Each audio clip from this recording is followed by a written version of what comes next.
Hi guys, welcome back to my channel. Don't forget to like, share, subscribe. I've just found this and thought it was super interesting, so thought I would share. It's the Wales's most feared killers. It's probably going to be a little bit longer than the normal 10-12 minutes, but I think it will be worth it and I hope you enjoy. A predator. Christopher May is currently serving life behind bars with a minimum term of 28 years in prison. The former butcher who callously dismembered his victim, Tracy Woodford, will spend the rest of his life on license if he is ever released. The trial heard how May 50 strangled Miss Woodford to death after he invited her back to his flat at They Met and the Skinny Dog pub in Pontypridd. May had sex with Miss Woodford, but it's not known whether she was alive or dead at the time. And this is Tracy Woodford. He then dismembered her body using a saw and other tools. He hid her head and torso in a storm drain near Pontypridd Football Club. After Miss Woodford's family reported her missing, the police officer discovered limbs in the shower cubicle at May's flat in Richard Street, Craig. It took a jury 50 minutes to return an unanimous guilty verdict of murder following the trial at Cardiff Crown Court.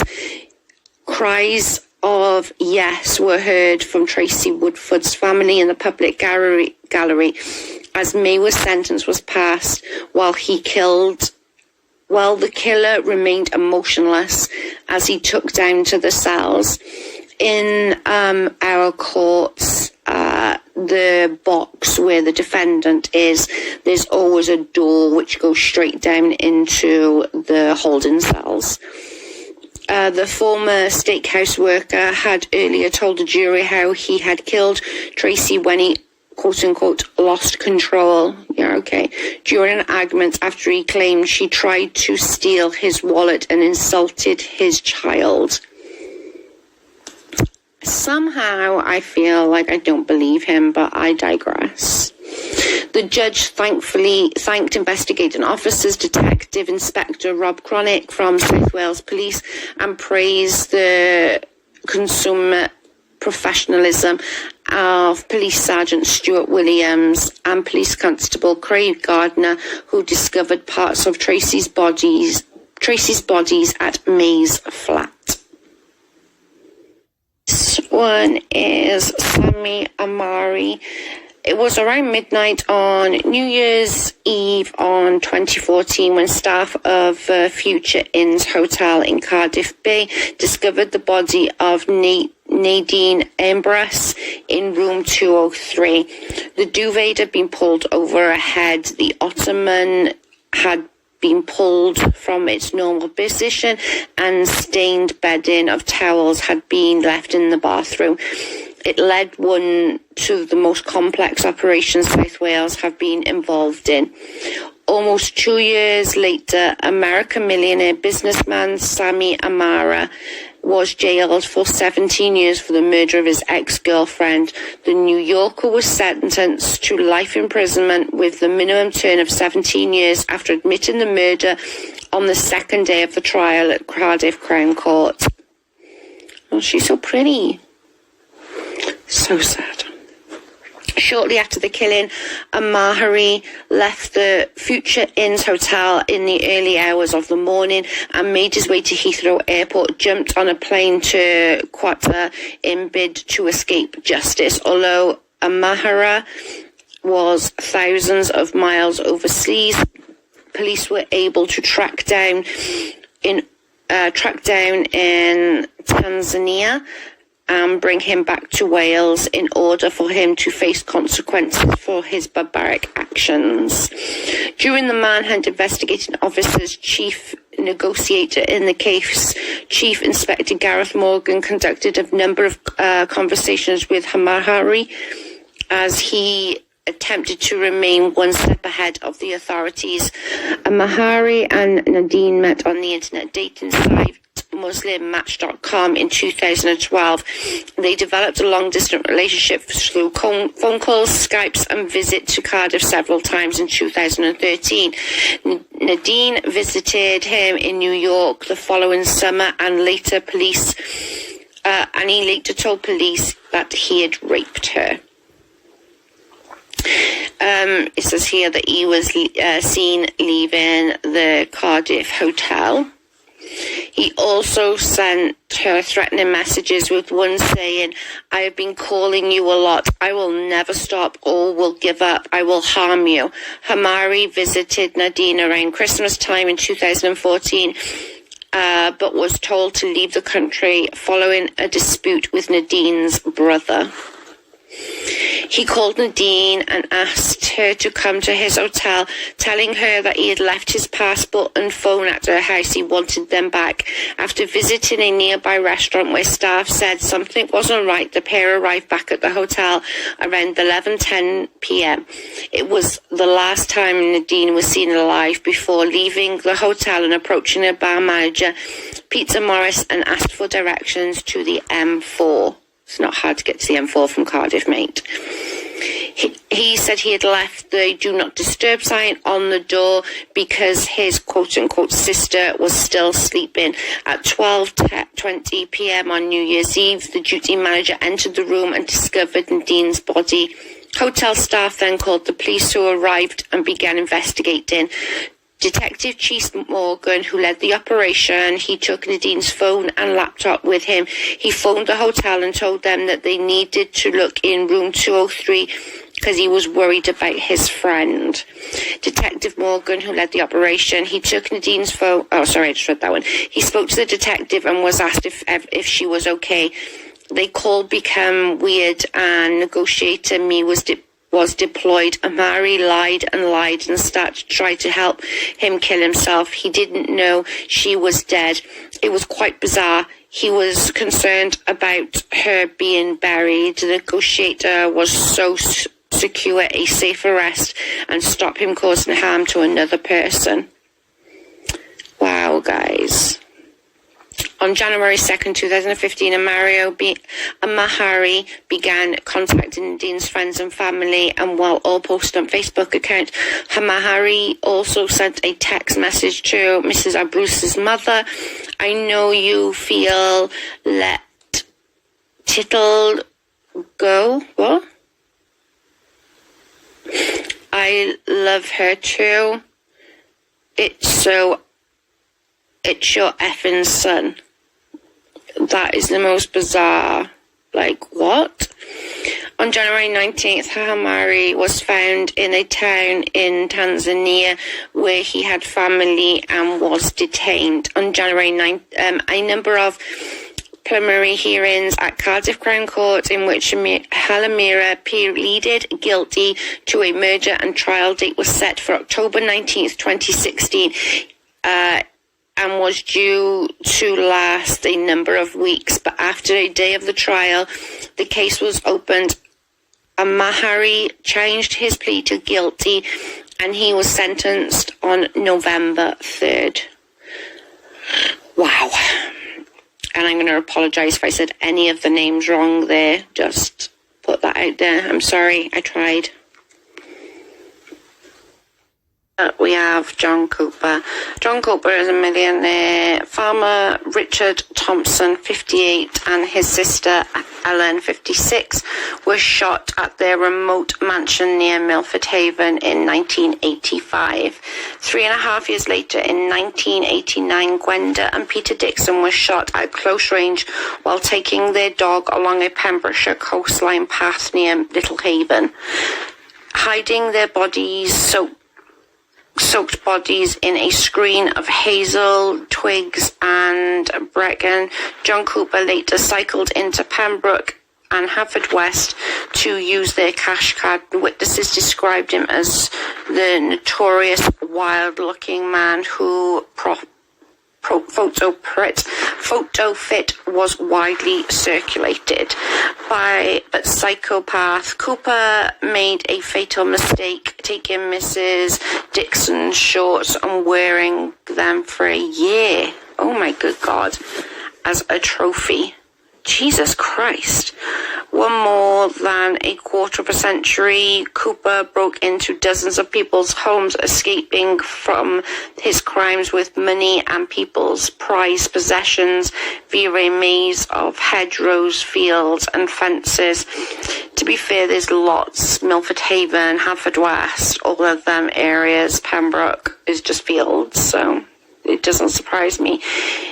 He even used curry powder to stop police dogs following him home. Wow. So sad. As well as being behind the horrific double murders, which police left baffled for 2 decades, in 1996, dressed in a sinister black balaclava and holding a loaded gun, he held up 5 terrifying teenagers in the wood at Milford Haven Mount Estate, raping one girl aged 16 and indecently assaulting another aged 15. Jesus Christ. The murder were heavily featured on the BBC Crime Watch, and thousands of people, including some across Europe, were interviewed, but for years they remained unsolved. However, Dyfed-Powys police were convinced Cooper was the murderer, and he was jailed for life in May 2011 for 2 double murders. You really are a piece of shit. Just wow. A Swansea Crown Court jury also convicted him for the terrifying actions against teenagers in Milford Haven, including rape and indecent assault. He has since been implicated in 5 more murders. In November 2012, his appeal was rejected and he will never be freed from jail. A friggin' man to that. This is my neck of the woods where I live, and that's damn scary. Our next one is Peter Moore, like a knife through butter, in quotations. That was the chilling description given by serial killer Peter Moore when asked how it felt to murder his victim. According to his book, published earlier this year, it was a reply said he had given in an interview to police following his arrest in December 1995. Wow. He was a sadistic sex predator responsible for both violently stabbing to death 4 men that year and a string of serious assaults dating back decades. Jesus. Moore was said to have referred to times he'd drive around Comwyn Valley area looking for men to attack. Usually I would be dressed as a police officer or in a my goodness, Nazi uniform just to scare them. He said, I would assault them with a police truncheon and strike them on the body of their heads many times. I heard that a few of the men had been serious head injuries as a result. Well, ain't you a beaming pleasure? His murder spree was due to come to an end, though, after police linked him to the death of his final victim, a married man of 2, Tony Davis, who had stabbed at a gay cruising area of Penzance near Abigail. Moore was arrested on December 22nd, 1995, and after initially denying all charges, changed his story in the early hours of Christmas Eve after searching his home and uncovered the murder weapon. Traces of all 4 men's blood were on some of the victims' belongings hidden in the garden pond. Well, you're a fucking genius. Chilling though it was while he was being interviewed that Moore also confessed that the death count could have turned out even higher. At this point, he admitted to detectives that he once singled out his next victim, a pedestrian he'd seen whilst driving through Llanellig in Anglesey.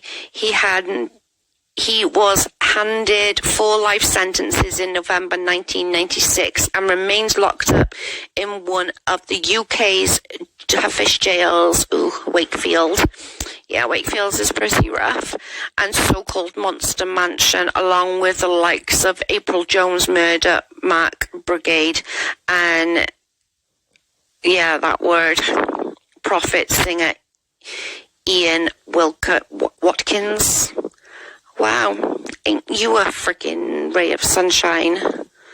I'm glad you got caught. Like, really? God dang. Clive Sharp. Clive Sharp entered the house in the middle of the night and raped a vet, Catherine Gower, 37, in New Brighton, Mold. She was then killed and her body mutilated by cutting into pieces and disposing of it in the near to the River Dee. Seriously? The vet's disappearance sparked North Wales's largest ever police search operation.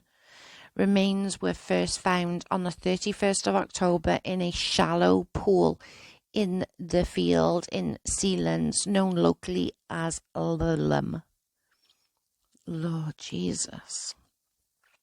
2 days later, an off-duty Cheshire police officer walking the banks of the River Dee in Chester found further remains. Her sadistic killer was sentenced to a 35-year minimum term after the murder in October 2012.